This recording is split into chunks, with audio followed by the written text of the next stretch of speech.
ఇక్కడన్నా వీడిపైన దాడి చేస్తే తగ్గుంటాడు అనుకున్నారు, కానీ వాళ్ళకి అర్థం వల్ల.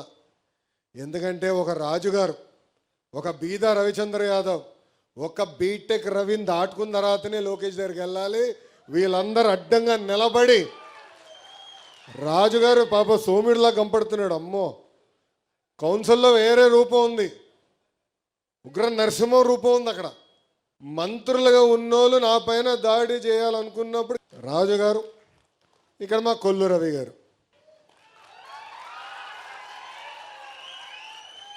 నేను రవణకి ఎప్పుడు ఒక మాట చెప్పాను, అన్న నువ్వు చాలా స్లో అన్నా అని. అదంతా 2019 ముందలనేలే. అడగండి, ఎప్పుడు చెప్తాను అన్నా నువ్వు స్లో అన్నా, కొంచెం స్పీడ్ పెంచు, కొంచెం స్పీడ్ గట్టిగా అంటే చేస్తా అంటాడు, చేయడు. కానీ అదే ప్రతిపక్షంలోకి వచ్చిన తర్వాత నిలబడిన విధానం, ఎన్ని కేసులు పెట్టినా భయపడకుండా నేను నిలబడతా, టీడీపీ కోసం నిలబడతా, చంద్రబాబు నాయుడు గారి కోసం నిలబడతా అని చెప్పిన వ్యక్తి మా రవణ.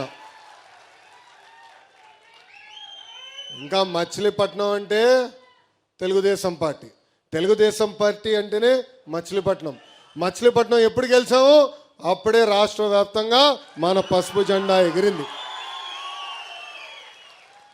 ఆ జెండా ఎగిరేసేదానికి కష్టపడిన మీరున్నారు.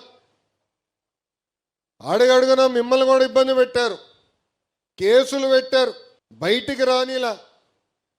అంటే హౌస్ అరెస్టు, గట్టిగా పోరాడి బయటకు వస్తే పోలీసు వాళ్ళ పైన దాడి చేసాం, దొంగ కేసులు, లేదంటే అటెంప్ట్ మర్డర్ కేసు, దొరికితే SC ST కేసు పెట్టేశారు. కానీ చెక్కు చెదరకుండా రవణ ఏ పిలిపించినా పిలిపించాడు, చలో బయలుదేరదాం, వెళ్దాం, అవసరమైతే కారుకి అడ్డంగా పడుకుందాం అని చేసి చూపించిన మచిలీపట్నం తెలుగుదేశం పార్టీ కార్యకర్తలందరికీ పేరు పేరున నా ఉదయపూర్వక నమస్కారాలు. ఈరోజు నేను ఇక్కడికి వస్తుంటే పాపం పోలీస్ సోదరులు చూసి బాధేసింది.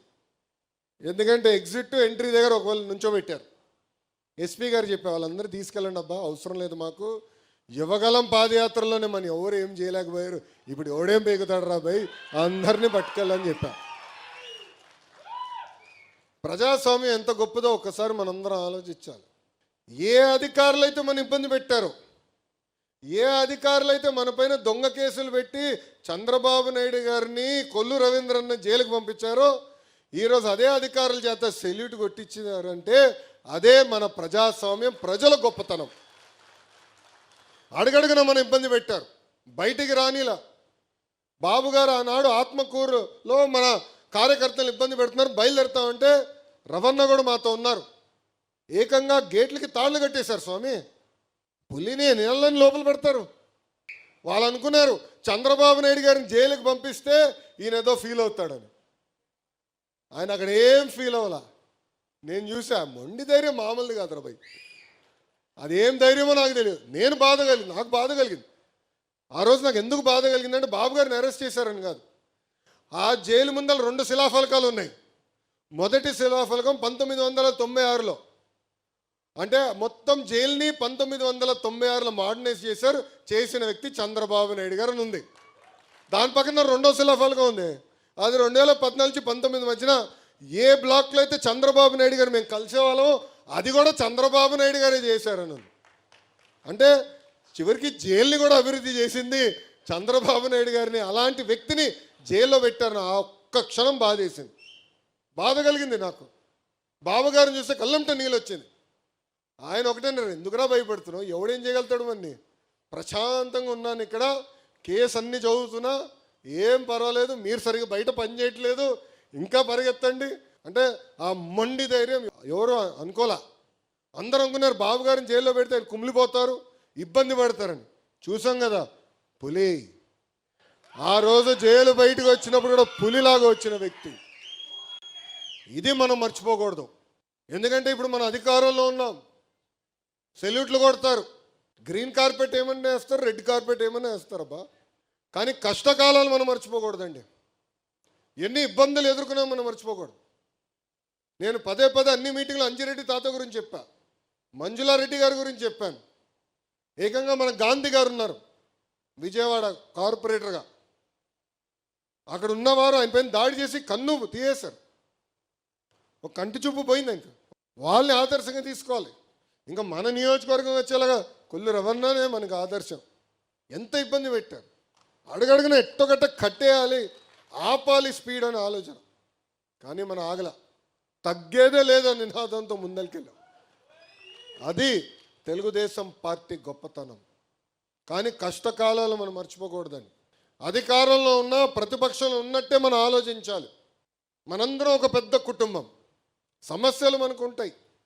ప్రభుత్వం 10 నిర్ణయాలు తీసుకుంటే 3 తప్పు అవుతాయి. చెప్పండి, చర్చిద్దాం. ఎమ్మెల్యేగా రవి అన్న ఉన్నాడు, ఏకంగా ఇక్కడ పార్లమెంట్ పార్టీ అధ్యక్షుడిగా కొనకల నారాయణ గారు ఉన్నారు, పార్టీ అబ్జర్వర్ ఉన్నారు, ఇంకా జోనల్ కోఆర్డినేటర్ రాజు గారు ఉన్నారు, పల్లా శ్రీనన్ ఉన్నాడు, నేను ఉన్నా. మనం ఆడుకోవాలి, చర్చించుకోవాలి. మనం ఏదైతే తప్పు జరుగుతుందని భావిస్తామో అది తీర్చిదిద్దే వరకు మనం పార్టీ లోపల పోరాడాలి. మీరు అందరూ అనుకోవచ్చు లోకేష్కి తేలిక పార్టీ లోపల అని, భలే ఉన్నారు. జగన్ గారితో నేను ఎంత పోరాడానో దానికన్నా 3 రెట్లు ఎక్కువ నేను పార్టీలో పోరాడాను. కొల్లు రవణకు తెలుసు, ప్రతి పాలిట్ బ్యూరో మీటింగ్లో నాకే ఎక్కువ అక్షంతలు పడతాయి, ఏదోటి కలబెడతా ఉంటా. మహానాడు కడపలో పెట్టాలన్నప్పుడు చాలామంది అన్నారు, ఎందుకు ఊకేంది, ఒక విశాఖపట్నమో విజయవాడనో తిరుపతి చాలు కదా అంటే, లేదు, పార్టీ విధానం మారాలి. ప్రతి సంవత్సరం కొత్త జిల్లాల్లో మన మీటింగ్లు పెట్టాలి. పార్టీ సిద్ధాంతం ఏంటో తెలియాలి, అక్కడ అందరికీ ప్రజలు కూడా తెలియాలి, కార్యకర్తలు కూడా మొత్తం రాష్ట్రం చూడాలి అనే ఆలోచనతో చెప్పా. కానీ ఒప్పించడానికి నాకు టైం పట్టింది. బాబు గారు ఒప్పుకున్నారు, అదే ఆయన గొప్పతనం. కానీ ఒక్కదాన్ని చేయాలంటే ఎంత కష్టపడాలో నేను స్వయంగా చూస్తున్నాను. మనం ఆడుకుందాం, చర్చించుకుందాం, కానీ 4 గోడల మధ్యన. అది నాకు ముఖ్యం. నేను అనేక విషయాల్లో బాబు గారితో చర్చించా. కొన్ని విషయాల్లో నేను ఏకీభవించబోవచ్చు, కానీ బాబు గారు నిర్ణయం తీసుకున్న తర్వాత శిరసు వంచి నాకు నచ్చపోయిన నిర్ణయమైనా అమలు చేస్తాను, ఎందుకంటే అది పార్టీ విధానం. అందుకే మీరు చూడండి, ఎప్పుడు నేను ప్రత్యక్ష రాజకీయాల్లోకి 12 సంవత్సరాలు అయింది, ఏనాడైనా బాబు గారు లోకేష్కి గొడవ జరిగిందని ఎవరన్నా అనగలుగుతారా? సాక్షి తప్ప. ఆఫ్కోర్స్ ఆ బులుగు మీడియా ఉంది కదా, ఎప్పుడు రాస్తాడు, ఎప్పుడు ఉండదు. కారణం ఏంటంటే పద్ధతి ప్రకారం మనం నడుద్దాం. తప్పు జరిగినప్పుడు తప్పు జరిగిందని చెప్పాల్సిన బాధ్యత మీ పైన ఉంది. ఆ తప్పుని సరిదిద్దుకునే బాధ్యత కూడా పార్టీ పైన ఉందని ఈ సభాముఖంగా కార్యకర్తలందరికీ నేను తెలియజేస్తున్నాను. మీరందరూ డోర్ టు డోర్ తిరిగారు. ఐకేఎంఆర్ కానివ్వండి, గతంలో జరిగిన బాదుడు కార్యక్రమం కానివ్వండి, బాబు షూరిటీ భవిష్యత్తు గ్యారంటీ, బాబు సూపర్ 6, చివరికి శంకరామం పేరుతో డోర్ టు డోర్ తిరిగారు. అంటే దాదాపు సంవత్సరానికి ఒకసారి తిరిగాం. కోవిడ్ సమయంలో కూడా ఆన్లైన్లో మీటింగ్ పెట్టుకుని మాట్లాడుకునే వాళ్ళం, చర్చించేవాళ్ళం. దానివల్లనే ఈరోజు మనకి ఊహించిన విధంగా మెజారిటీలు వచ్చినాయి.